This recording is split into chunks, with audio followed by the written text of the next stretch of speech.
ஒரு பாத்திரத்துக்கு மாற்றிக்கிட்டேன். இந்த நெத்திலி கருவாடு தொக்கு தண்ணி பிடிச்சிக்கிட்டோம்னா, இப்போ நான் எப்படி க்ளீன் பண்ணி எடுத்துக்கிறேன் பாருங்க.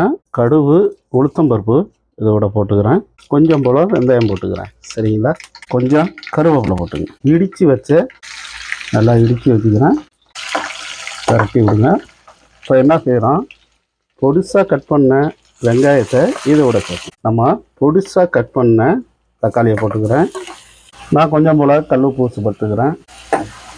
கொஞ்சம் போல் மஞ்சள் மிளகாய் தூள் சேர்த்துக்கிறேன். டீஸ்பூன் மல்லித்தூள் 1 டீஸ்பூன் சேர்த்துக்கிறேன். குழம்பு மசாலா கொஞ்சம் போல் இது மாதிரி சேர்த்துக்கிறேன். கட் பண்ணி வச்சுக்கிறேன். இது திரட்டி விட்டதும் இந்த புளி தண்ணி சேர்த்துக்கிறேன். இதை ஒரு மூடி போட்டுக்கிறோம். இப்போ மூடியை திறந்து பார்ப்போம்.